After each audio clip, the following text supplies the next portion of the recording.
Let's get started. Welcome to our first State of the Industry of 2024. We thought, why not start with like the best, right? Like, let's get all of our minds right for a amazing year. But before we do that, like let's talk about where we've been and what we've accomplished in 2023. So we're going to do both today. We're going to start this meeting. If you've joined us before, like we do every other meeting, I am Katie Hardman. I'm the Chief Opportunity Officer for the Experience Brokerage Network and the team leader of Keller Williams Capital City and Keller Williams Sunset Corridor. And I am joined by my co-hosts and partners in the business, Leslie and Chris. Do you want to introduce yourselves?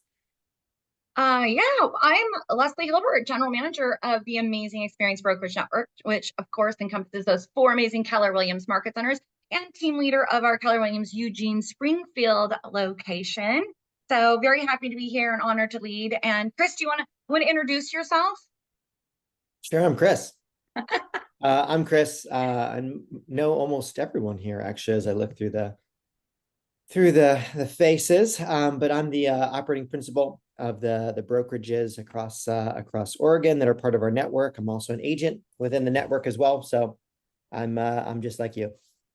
I love that, Chris. We're going to talk about that in a little bit when we talk about how the home buyer and home seller are showing up and their preferences. So thank you guys for being here. The reason we announce ourselves every single month is because we have a lot of new faces, and we have 15 people who have joined us since the last time we met in December. So welcome to all of our new XBN family members across the state of Oregon. We're so thankful you're here.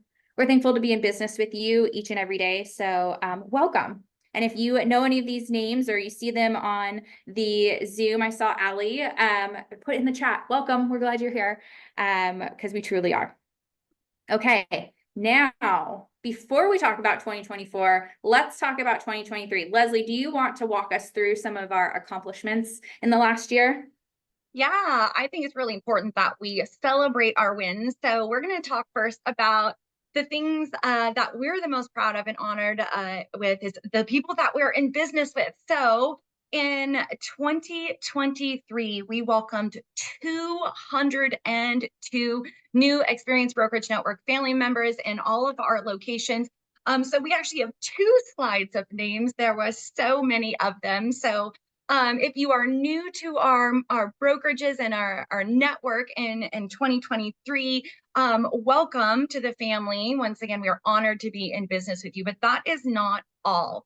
In addition to welcoming 202 individuals to our network, we actually launched 4 new locations here in the state of Oregon, welcoming new MAO Power Partners, and our new locations include McMinnville, Coos Bay, St. Helens, and a second MAO in Salem. So make sure that you know that we have new locations across the state and more coming in 2024. All right, now for the production, Katie. So that was a slow transition. Well, the final numbers are in, and here are the combined production numbers of our 650 agents across the state. In 2023, we took 2,046 listings for a total volume of over 980 million. We closed 3,545 units for a combined closed volume of $1.62 billion, and we paid out over 36 million in gross commission income in the year. So huge congratulations. Thank you for your commitment to our industry and supporting our clients, our buyers and sellers, and our communities. We had a huge impact in 2023, and we're excited to see what we accomplished in 2024. And of course, the last one that we wanted to celebrate, we are so excited that for the 4th year in a row, we were named a top workplace in the state of Oregon. So 2020 through 2023, we have got that honor, and that is all because of you. How did we get it? Every year we ask our agents and our leaders for feedback on how we're doing as an organization. And through those comments, those feedbacks, and that rating, you are the ones that put us to the top of the list in 2023. So a huge honor for the network, for you guys, and we couldn't have done it without you. And finally, in 2023, we added many leaders to support our KW families. However, there is one special leader that we wanted to honor today.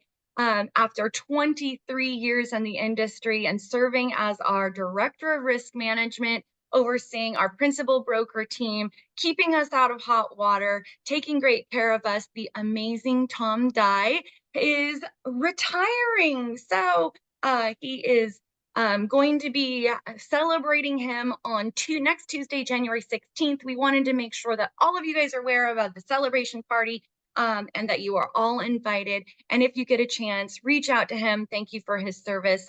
We have just enjoyed being in business with him and are so grateful for everything that he gave to our agents throughout the year. So, and that is a wrap. No, that's not a wrap on 2023, Katie. We have one more thing to celebrate. We do. As you guys know, we ran a fourth quarter takeover, a listing competition in the fourth quarter of 2023 because we don't believe in seasonality. We believe that it's our opportunity to take market share and to put ourselves that much farther ahead for the next year. So we finally, it's done. Fourth quarter's over, so we get to announce the winners. So if you have had your monthly all partners meeting or team meeting, you know who the market center winners are. If you haven't, then you're going to find those out very, very soon. And these are the network winners, meaning that they beat out everyone else in their category across all 4 of our brokerages. So let's announce some winners. Well, first, how many listings did we take? We took 354 listings across the state of Oregon, 123 at Sunset, 108 in Southern Oregon, 81 in Eugene and Springfield, and 42 in Capital City. So great job to everybody who went out and took market share in the fourth quarter during a time in the business when everybody else might be slowing down. You didn't. So congrats and thank you for the market share. Okay, now the winners.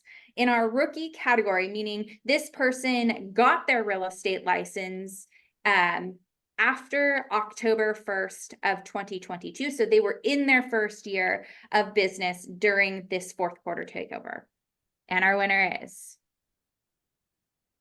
Emily Bailey out of Keller Williams Sunset Corridor with 4 listings taken in her first fourth quarter takeover. So congrats, Emily. We are excited, and I know you're here and I know you're just as excited. So I can't wait to hug you and congratulate you in person. Okay, solo category. This is someone who it's one agent that went and took these listings all on their own. And the winner is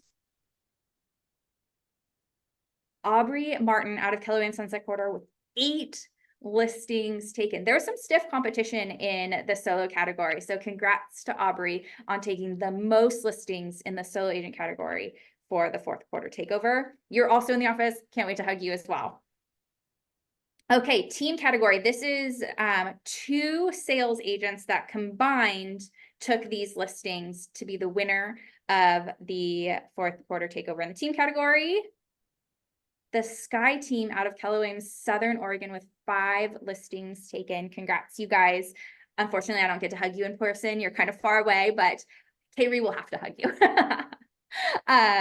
Congrats on being the winner in the team category. And now the group category. So this is 3 or more sales agents that combined are contributing to this listings taken. The Cooley Real Estate Group with 27 listings taken in the fourth quarter. And I'm sorry, you guys, they blew everyone out of the water in this category. So congrats to the Cooley Real Estate Group on all of your hard work in taking listings in the fourth quarter. And congrats to everybody, again, who took listings. We are super excited for the trajectory of your business in 2024 because of it. Okay, now, we finished out 2023. Let's quickly talk about some fun and exciting things that are happening in 2024 across the network and in KW. There are just a couple timely things.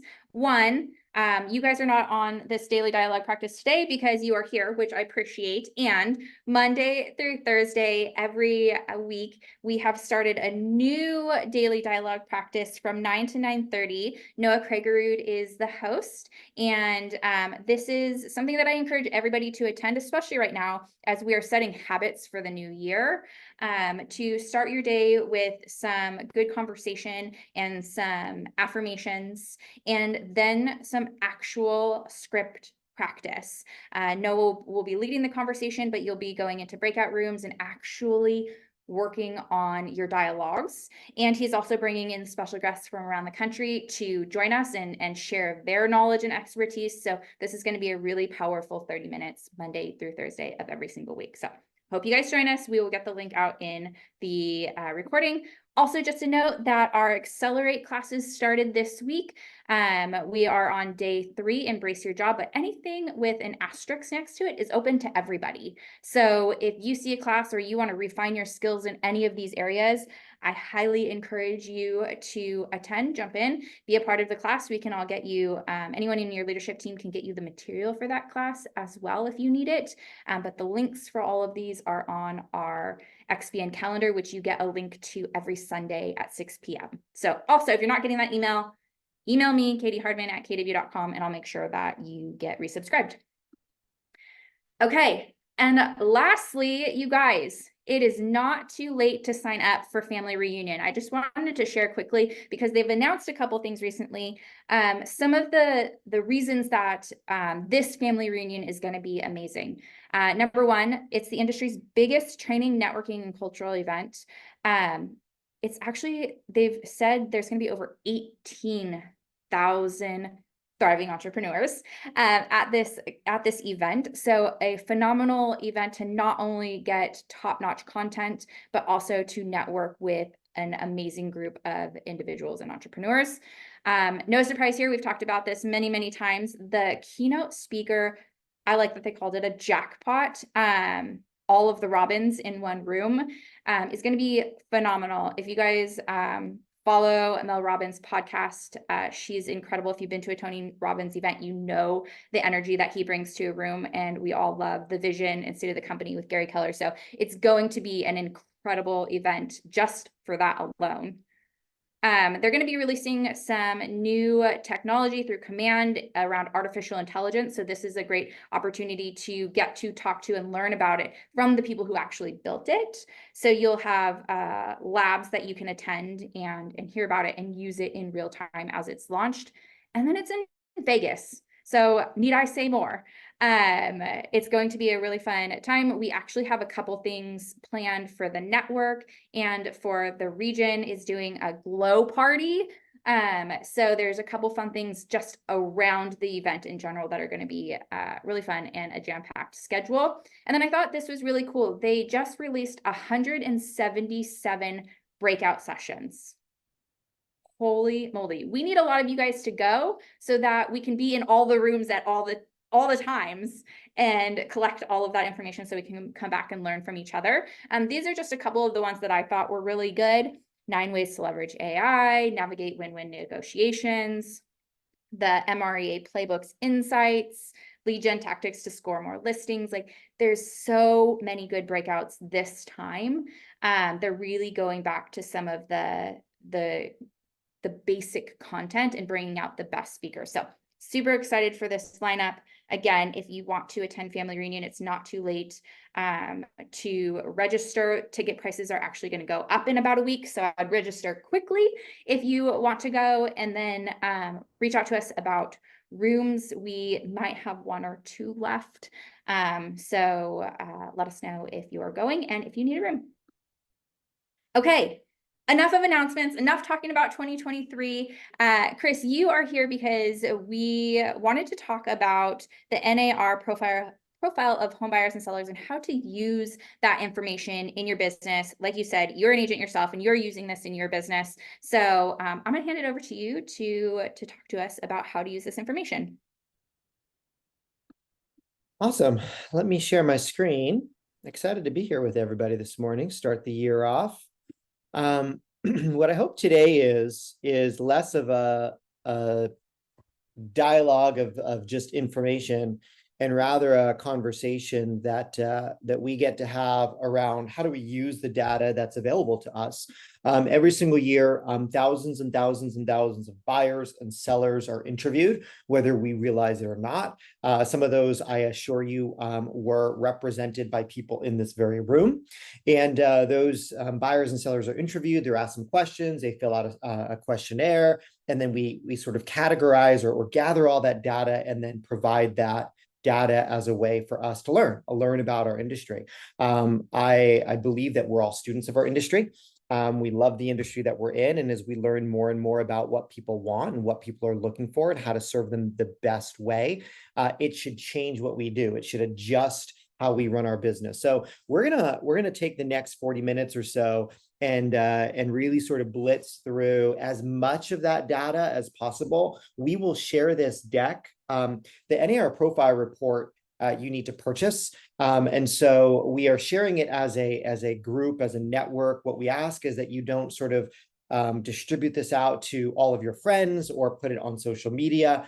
We are able to share it with this small group because we're all part of the same network. I've gone through and sort of culled through, I don't know how many graphs there are. Maybe there's 80. We'll probably look at 30 of them. So if you just have to see all of them, feel free to go on to the Realtor website and go ahead and purchase it. But in the meantime, let's kind of just dive in. So the first thing that we're going to walk through is sort of characteristics of the home buyer. There were about 4 or 5 main characteristics that sort of I keyed in on. This is like who was the buyer? What do they want? What do they look like? And by understanding that, we can figure out, well, where are they? So we can find them and we can serve them. Just as a quick overview of the characteristics of the home buyer in 2023, first-time buyers made up about 26% of all home buyers. That is a decrease from 34% from a previous year. That's the biggest drop we've seen in first-time home buyer percentage in any year. Now, largely that has to do with interest rates. Largely that has to do with home prices and affordability. And so that is a number that we want to watch. We have to be mindful of, because to go from 34% of your home sold to first-time buyers down to 26% of your home sold to first-time buyers, it's a big drop. Many of us, that may be our specialty. Maybe that is who we meet. Maybe that has been our target, or maybe that's just circumstantially who we end up with because we love educating people along the process. Well, a big part of your market is gone. It's disappeared. So it's good to know that number. 61% of recent buyers were married couples. In fact, let me actually just show you that in graph form. What you see here is an overview of the adult composition of home buyers. All the way to the left is all buyers. That's what we're going to focus on all of our graphs. And this year they broke it out into age categories as well. So they broke down, well, what does it look like from an 18 to 23-year-old, 24 to 32, 33 to 42, 43 to 57, and so on. But when we look at all the averages combined, you'll notice that the majority of buyers were married couples, right? 2 incomes paying for that home. That makes sense. So 61% of buyers were married couples. 17%, the second largest home purchaser or homeowner group for like the 3rd year in a row was single women. Single females. And so awesome to see that happen. Interestingly enough, it doesn't matter what age group we were, single females are buying more homes than single males. So clearly the females in the audience, they've got the memo that home ownership is a wealth building vehicle.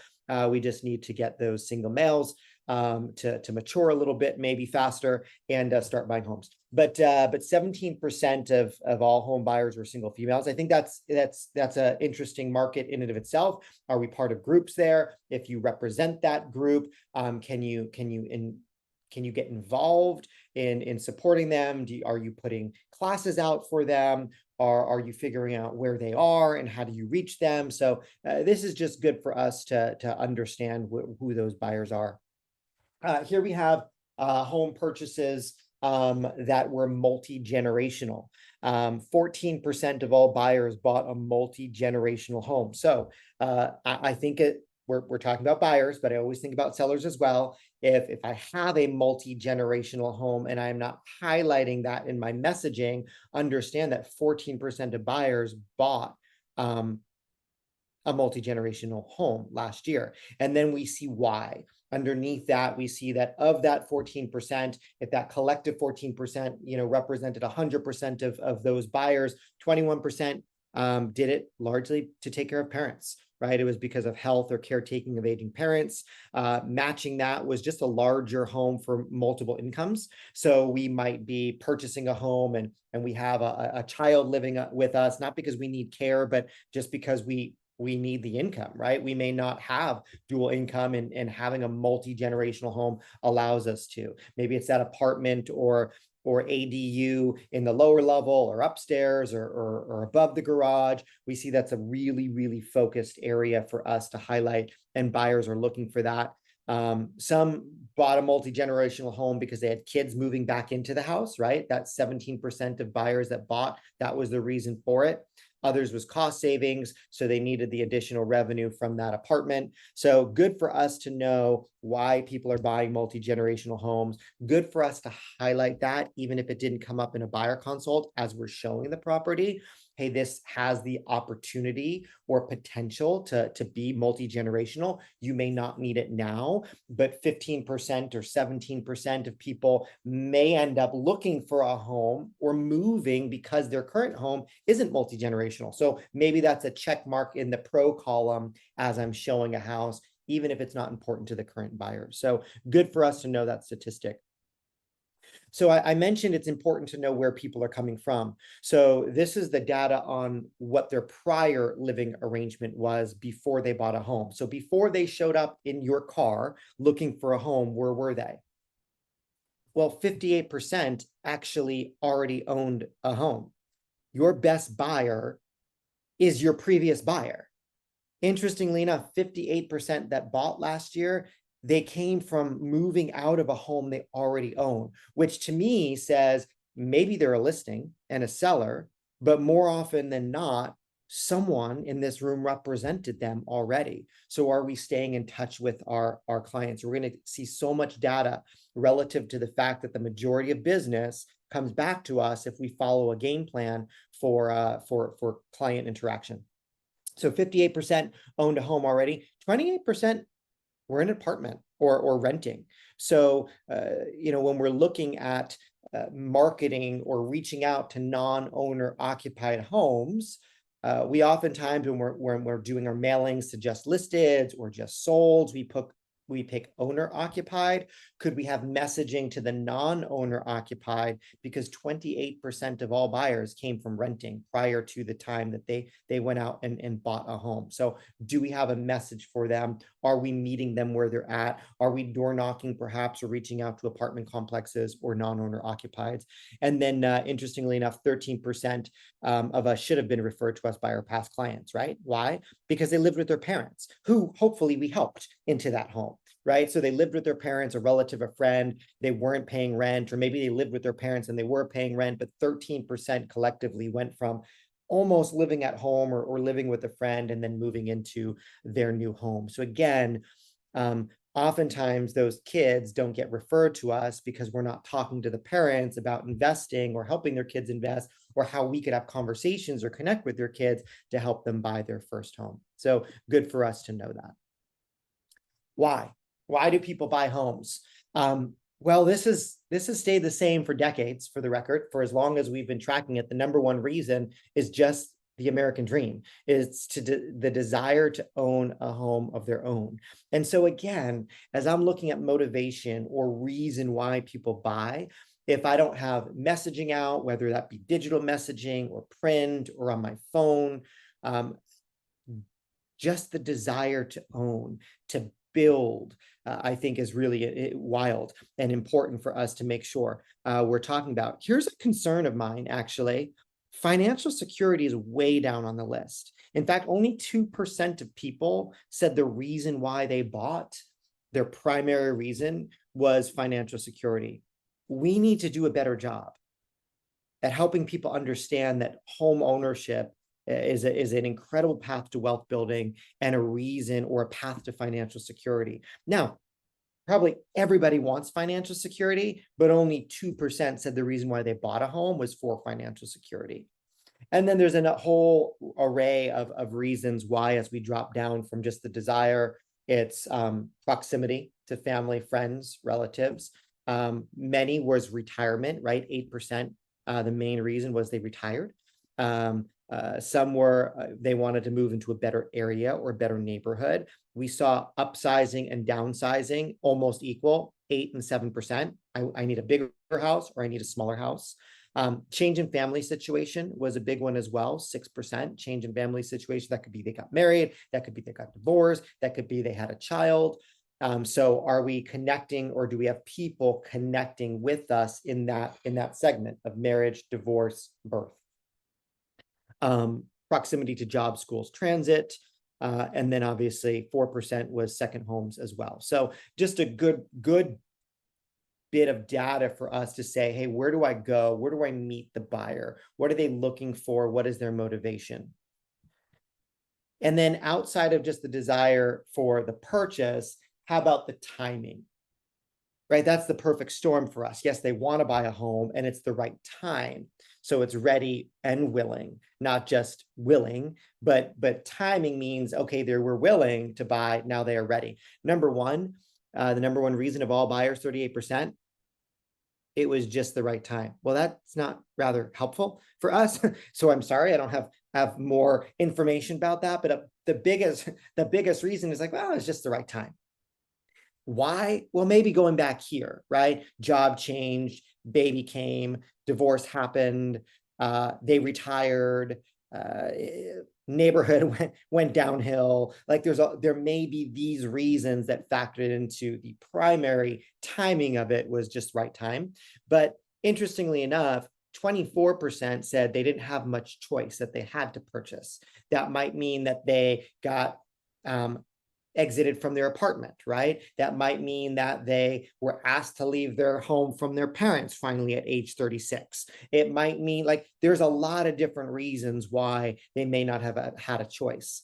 Interestingly enough, if you look at 12 or the number 3 and number 4 reason, 23% of people said the timing was based on some bit of mortgage motivation, whether it be the best financing options available, or it was the best time because of availability of homes for them to go out and purchase. So it's inventory and mortgage were the next 12 and 11%. So again, as we see increase in inventory, make sure we're reaching out to people that are in our database that maybe have paused, because one of the main reasons why people bought or felt the timing was right is, well, gosh, there's more available homes. So as we saw this month's MLS report come out, it's important for us to say, hey, we have more choices, although it doesn't feel right, but we have more choices today than we've had in a very long time. It's good for us to share that. And also making sure we're connecting. We get now some incredible social graphics from our team at Envoy as well right now. We've been using that at length, showing what is available, what programs there are, why is now a good time to buy. You'll notice a big reason that people bought, or it was the right time to buy, was centered around financing. All right, so those are buyers. How about what do we learn about what they bought and characteristics of the home? Let's look at that next section of the report, the characteristics of the home that they bought. Interestingly enough, 49%. So these are, you're going to say, well, that doesn't add up to 100. So this data is looking at, hey, what are all the factors influencing your neighborhood choice? And people got to choose multiple. So 49% of every buyer interviewed said the quality of the neighborhood mattered to them. Well, that makes sense. So as we show a house, do we know anything about that neighborhood? Or is it the first time you've been there? Have we done our research? Do we know what the school, like, do we know what the neighborhood offers? That's important for us, especially in a city like Portland, right? Or any neighborhood, right? Specific neighborhoods in Eugene, or understanding what side of Salem they may want to be on based on what their lifestyle is like, or what they need to be close to. So quality of neighborhood, convenience. You'll notice again and again and again this word convenience comes in. It's been there for the last 3 or 4 years. I've often shared, when I look at this NAR profile report, I remind our organization and our teams to always use the word convenient too in your description. Why? Because factors influencing the neighborhood choice or their choice of your listing is convenience to friend or family, convenient to jobs, convenient to outdoor spaces for pets, convenience to school, convenience to entertainment, convenience to health facilities, convenience to the airport, convenience to public transportation. Do you see why people buy in a certain spot? For many, convenience shows up somewhere in that list. Some of it, at the top of the list as well, is affordability. It is availability of larger lots. 28% said that was a big deal for them. So do we know the neighborhoods that offer larger lots and maybe the typical lot? Perhaps that's important. 28% of buyers said that was part of the reason why they chose the house that they did. And then you see 19, and 18% design of neighborhood. Pets show up as a big deal, and parks show up as a big deal. Obviously, schools will continue to be a big deal as well. So again, looking at this list, then when we go to even market our listings, are we highlighting the things on the list that our home sort of hits targets for? Purchase price compared with asking price. I just looked at this because I think it's probably good to share in a buyer consult that 59% of buyers in 2023 paid asking price or above. Yep, in one of the most difficult markets we've seen, right? And interest rates that were very, very difficult to deal with last year, 59% of buyers paid asking price or above. Now, 10% of buyers paid less than 90%. So they got 10% off. But obviously it's skewed, right, to 100% or list price and above when we look at final sales price. Now, with that said, what I don't want to miss is we saw more price adjustments than we did in any year in the last 3 or 4 years in 2023. And so that final sales price is a reflection of the final list price. So again, as we look at that, if we're not getting offers, a good conversation to have with our sellers is buyers aren't negotiating a whole lot as long as it's priced right. If we price it right, we can expect to get our price without a lot of hassle. But if we're not getting an offer, it just means we're not priced right. Those sellers that are waiting for that, well, I just want to price it here because then I won't have room for negotiation. This is a good graph to use, right? Because 59% paid asking price or above. Here are the characteristics on which homes in which buyers compromised. So what were they willing to give up? Now, I'm sure we all have buyers in our car that are willing to give up nothing. Like they're unwilling to compromise on anything. And that's why they're still looking since 2021.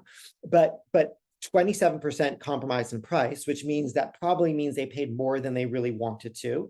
27% compromised in condition, 25% compromised on size. By the way, like those are the big three. Like there were compromises in 2023. Price, condition, size, right? Lot size was a compromise. Distance, although if distance was important, they compromised. 12% said they compromised on distance from family or 10% distance from job. So it's good to take a step back and say, okay, well, where are we willing to compromise? Interestingly enough, 27% of buyers said they made none. They made no compromises. They got exactly what they wanted. So good for them. Okay, last one on characteristics of the home that people bought. This one was interesting to me. This is the expected length of tenure. This is as they were buying. They just bought their home and they answered the question like, how long do you expect to stay in this home? Buyers on average or median said they were planning to stay in their home for 15 years. That is the longest we've seen on this report, as long as I can remember or I've ever seen. Now, are they going to? Probably not. But understand, if that's their mindset, that they're going to be here 15 years, no wonder some of them don't want to compromise. No wonder some of them are so picky, because when they see themselves in the home for 2 to 3 years or 3 to 4 years, they're more likely to say, hey, this isn't quite right, but this is a good stepping stone. And then we're going to, but more and more buyers aren't really seeing themselves do that, are they? 15 years they thought they'd be in their home.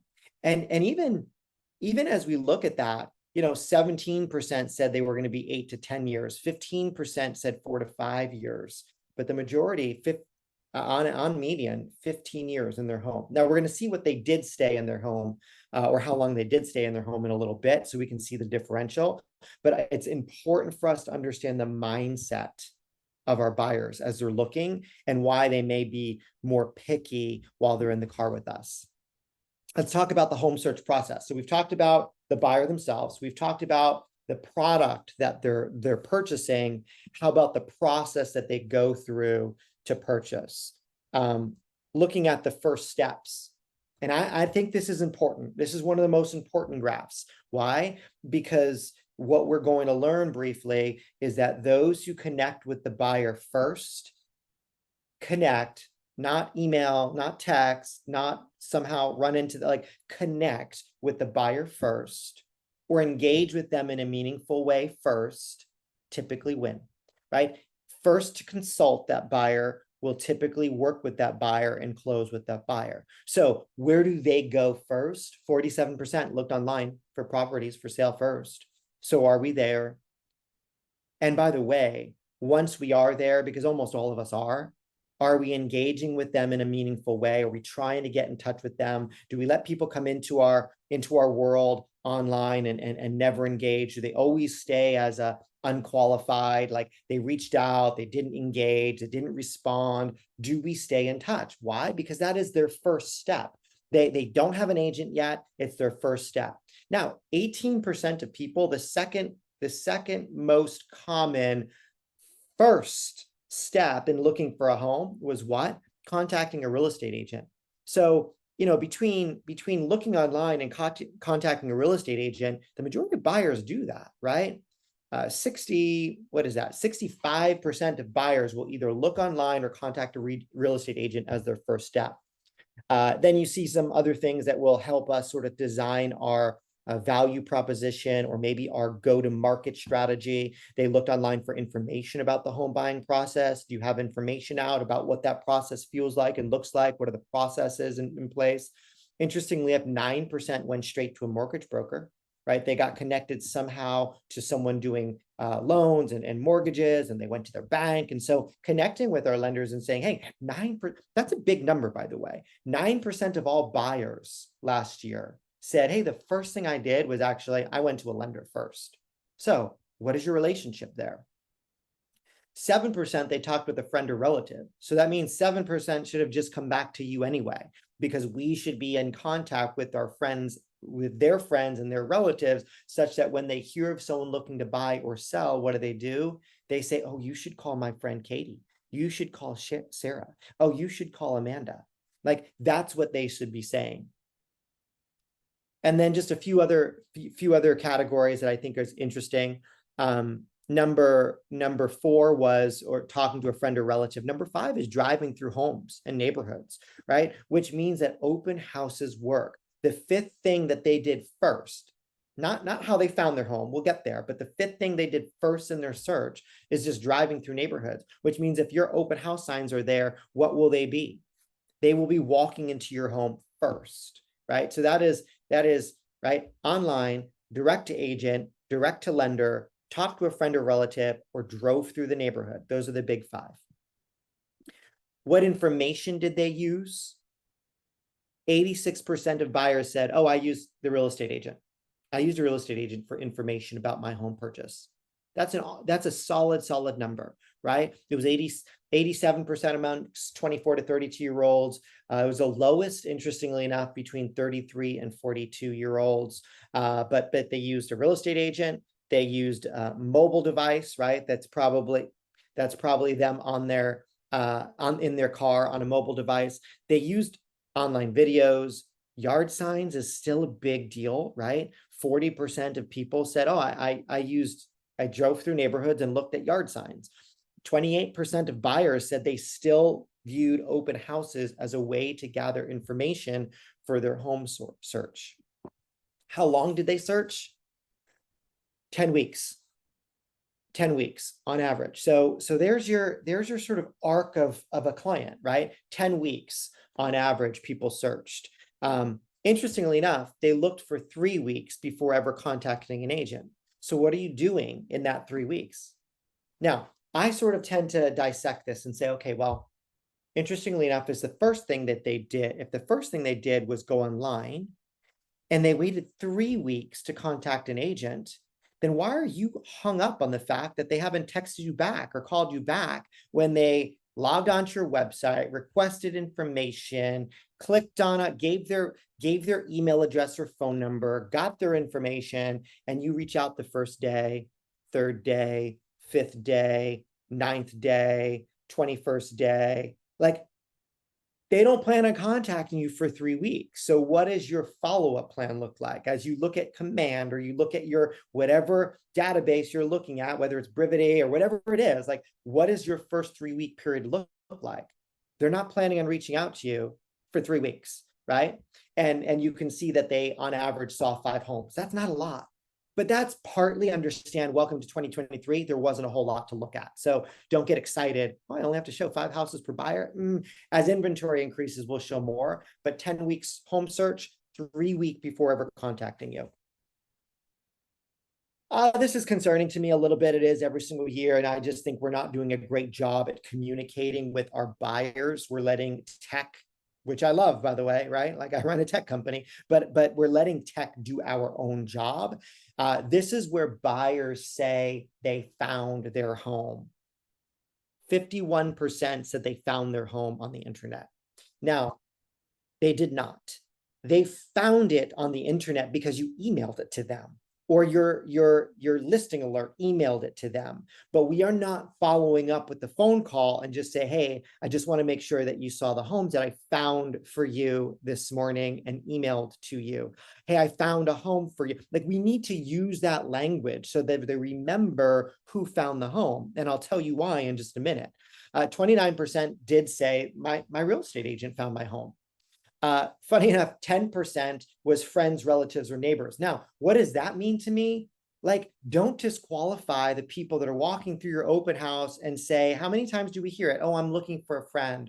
I have a family member that's moving into town. Why? Because 10% of buyers found their home by friends, family members, or neighbors going to your open houses or calling them. So I think it's really, really good data for us to see where people are finding their home, but also making sure we're stepping up and reminding them that we're doing work behind that intranet. This is actions taken as a result of their internet search. Okay, so people are online, 86% of them are, right? Starting there. What did they do immediately after? Well, they walked through the home, right? They saw the home online, 49% then walked through it, which means asking, do you want to walk through the home? Would you like to see the home? We're open this Saturday. Would you like to come and see it? The second most common thing was they found the agent. So they looked at a home online. What was the second thing they did after seeing it online? They found an agent. Maybe it was 3 weeks later on average, but they found an agent. They didn't have one. They found one. Do you see the opportunity that every single one of us has? That's why it doesn't matter. I've been here for 26 years in the industry or a month in the industry. People are starting online and then they find their agent. The third thing they did, the third most common thing, well, they saw the exterior of the home, the neighborhood, but they didn't walk through. So they drove. They went out there and they drove by it. They got the address, they drove by it. Again, that's why using strategies that might have a text for photo on a sign is a great strategy. Why? Because they saw it on whatever site they may have seen it. They drove then to look at your listing, and then it says text 4335 or text home to this number for more photos because they may not go through, they may not contact an agent, they might just drive by. So again, you'll get this graph, but great data of what they do immediately after seeing it online. So how do we do? How do we do as an industry? This is a satisfaction in the buying process. And I would give us a solid C. I don't know if those percentages line up. Actually, I think we failed. 60 is failing, right? I think it is actually.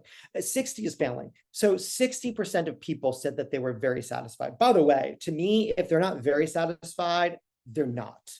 Like if think about it, if you buy a product and if someone says, hey, what did you think about that product, right? If I bought a book, that's an embarrassing book for me to pick up. Now everyone knows what I'm reading. But if I bought a book and someone says, hey, how was the book? And I was like, yeah, it was somewhat satisfying. Like you'd be like, that was a waste of time. So be careful that we don't see somewhat satisfied and fall back, because the reality is 91% of everybody that worked with an agent said that they were somewhat or very satisfied.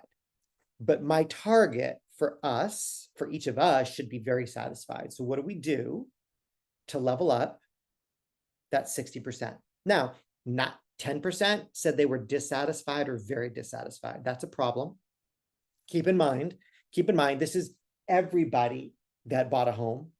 10% didn't use an agent. So I'd like to think that the 8 and the 2 were very dissatisfied and somewhat dissatisfied, and they just didn't use an agent.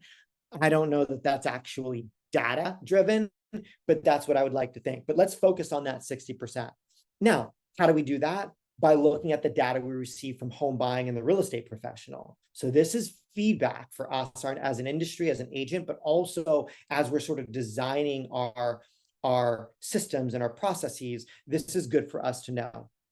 So number one was the method of a home purchase. 86% of buyers went through an agent, right? They bought through a real estate agent. 2% bought directly from a builder. 10% bought directly from an owner. Now, or actually, almost 11%. But here's my takeaway every single year when I see that number. It gives me the right to call every for sale by owner and get them on the phone. By the way, they have to have their phone number there because they're selling their home on their own. Like, you have to be able to contact them and let them know, like, hey, I noticed you're selling your home on your own. I'm assuming you must already know the buyer. Well, why would I already know the buyer?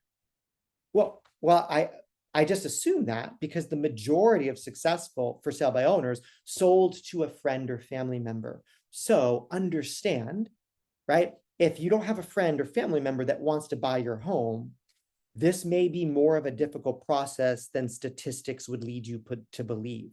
See, 6% already knew them, and that's why they sold, right? It shows up as a for sale by owner when a parent sells their home to a kid, or a kid sells their home to a cousin, like if it's, or a workmate, or someone in the neighborhood that's moving in. Those are all for sale by owners as well. The majority of FSBOs sell to someone they know. That's a good data point for us to have. Here's also something that we need to correct, and this is backward looking at 2023. I expect this to change dramatically in 2024. This is people that had a formal agreement as a buyer with an agent. 35% said, yep, I had a formal agreement. Interestingly enough, that might be larger than we thought. 35% of buyers said, yeah, I had a formal written agreement. Now, I would venture to guess that some of those people did not, right? By nature of the fact that I see our brokerages and what percent of buyers actually have a buyer broker agreement signed, we are not at 35%. I hope we were at 100% soon, but we weren't at 35% last year. So that would mean that some buyers just assume that in everything that they signed, they did have a written agreement with you, which means sometimes we don't ask because we're afraid to, but they may assume that they actually have one with you. 18%, yes, I had an oral agreement. 34%, nope, I don't have a written or oral agreement. 14%, I don't know, maybe I did, maybe I didn't, right? Like, so did it matter if they did or it didn't? Not to them, it didn't, because they would have, which means that 35% could have easily been 49%. Following my math? Like, this is an important thing for us to know and focus on. Here's what buyers want. Right? As I look at moving the 60% satisfaction up to 100%, wildly satisfied. Number one, they want help finding the right home. Well, no wonder we're at 60%. If they want help finding the right home and 51% of people think they found it online, you did not give them the help that they were looking for. Interestingly enough, we need to do a better job, whether it's a phone call or a text after they get these automated emails to say, hey, I just saw this home.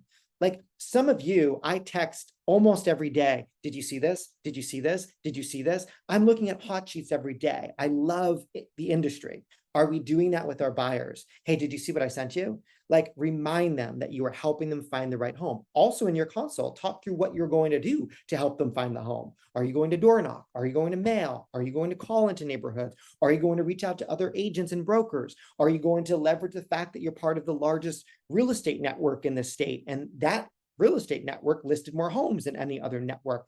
Help them find their home. Number two, help them negotiate. Do you talk about what you do to negotiate? That was the number two thing that they wanted from their agent, right? And that's terms. The number three thing was price, right? So 24% collectively was negotiation. How much do we talk about that? The 10% said, hey, I really just needed help with paperwork. 6 said, I needed help with financing. 5%, they just wanted to determine what other homes were selling for, which is interestingly enough, price negotiation. But we should study this. What are they looking for? What do they want? And then what do we do to meet those needs? This is how they found their agent. Number one, still referral. They were referred by a friend, a neighbor, or a relative. Are we staying in touch with all we meet? It doesn't matter if you sold them a house or not. It didn't say referred by a past client of yours. So don't feel like those in the business for 10 years, 5 years, 7 years, 26 years have an edge on you. They don't. You know who has an edge? Those that are reaching out to their friends, their neighbors, and their relatives, period. They used an agent previously to sell a home. That was only 12%.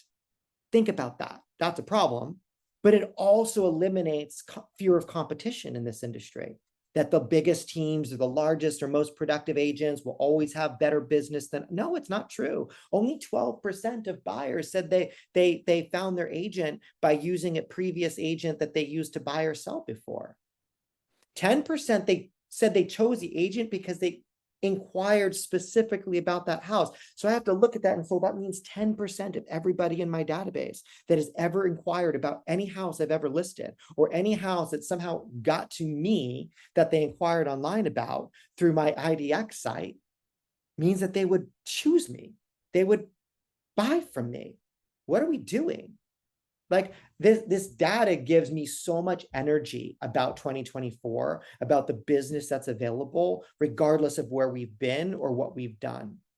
9% said they found their agent on a website. 9%, right? Almost 10% said, oh, it was open houses or right, a sign. So get your signs out. 10% found their agent by signs and open houses. Like, why are we not out there every week? And by the way, when I say the reason why it's important to be first, look at this. 67% of buyers met with one agent. They interviewed one agent. They sat down and had a consult with one agent. 17% was 2. So let's be real. 84% of all homes that are bought, you are competing against one person. You got one person to beat at most. I think you can beat them. Like it's just showing up and getting to the table. It's getting in front of that buyer. The fact is, if we tracked how many buyer consults we had, the reality is that over time, if we're building our sort of database of buyer consults completed, we are going to sell real estate. Most important factors when choosing agents' experience. So you might think, oh no, like I'm brand new. Well, then leverage the experience of the team that you have around you. right? Talk about the brokerage that you're part of. Maybe you are on a team, talk about the team. Maybe you're partnered with a lender that's been in the business for 18 years and someone in title that's been in the business for 21 years. And they're collectively the experience that you're bringing to that buyer. But interestingly enough, don't get hung up on experience, because what was equally important, honest and trustworthy, reputation, a caring person and good listener, friendly, is a friend or a family member, knowledge of the neighborhood, timely with responses, they seem accessible. It's pretty wild, right? They care about who you are, not what you've done. Fair? In fact, you could sell all the houses, but listen, if you don't want to text someone back, if you don't want to call people back because you're bothered by it, well, you're a short-lived business. Just own that fact, because they care about accessibility. They care about someone that's caring. They care about someone that's going to listen. They care about someone that's going to respond. Last on the buy side is this, and then we'll probably move the listing side to a future state of the industry. We should focus on our level of communication always. And it doesn't mean that you need to be tied to your phone 24/7. I don't want us to feel like our lives are at stake for the benefit of our customers and clients. But interestingly enough, it doesn't take a whole lot to be proactive. What was the number one thing that they said was important to them? Calls personally to inform of activity. It didn't say texts personally, by the way. It didn't say email updates. It drives me crazy. And I get it. We're all that way. Like, well, I sent them the update. I emailed them the transaction update. Like, yeah, and they deleted it just like I deleted it. Like, just because you said when the inspection contingency ended in an email doesn't do the job. Pick up the phone and call them. By the way, it takes just as much time to pick up the phone, leave them a message saying, hey, just wanted to remind you, like, we have 2 days left on this. Just wanted to remind you, closing is next week. Just wanted to remind you, like, it takes just as long to just call them as it would to type an email. Now, the number 2 thing said, send property info and communicate via text message. So that's equally important as well, right? More and more people care about that. But phone and text is critical, right? Sends postings as soon as property is listed, the price change, under contract. Like, that's buyers saying, hey, I'm getting constant communication. We think, oh, I don't want to bombard them with these automated emails. Like, some of us are really nervous about that. And yet, what do the buyers want? That, right? Market reports, mobile site. 17% said they were just active in the community. Last graph we'll talk about today is this. Would buyers use the real estate agent again or recommend them to others? This is a good sign for us, right? 76% said, yeah, I would use them again. I would recommend them. Interestingly enough, only 60 were very satisfied, right? Yet 76% said, yeah, I'd use them again. I imagine if that was 90% were very satisfied. We'd have close to 90%, maybe 95% of buyers saying, I would absolutely use them. I would absolutely refer them. 13% said probably, which means probably not. So just focus on that 76%. We can do so much if we look at this, look at the data. So today, just as a quick recap, we covered a few things. We covered characteristics of the homes that buyers bought. We covered the characteristics of the actual buyer, the person that bought the home. We covered the home search process, and we covered home buying and the real estate professional, how we interact with that process. Next month, we'll go through characteristics of the home seller and the home selling process and the home seller and the agent. Cool? All right, Katie and Leslie, I told you I'd finish at the top of the hour, so it is exactly the top of the hour. Hopefully that was helpful. Again, we'll send that out, and then I'll hand it back to you, Katie. Awesome. Thank you, Chris. And like you said, we will get all of this information out to you, the recording, the slides, within the next 24 hours. So you have this data to noodle on and implement into your business. But thank you to everybody who showed up for our first State of the Industry of 2024. We'll see you next month. Happy Wednesday, everyone.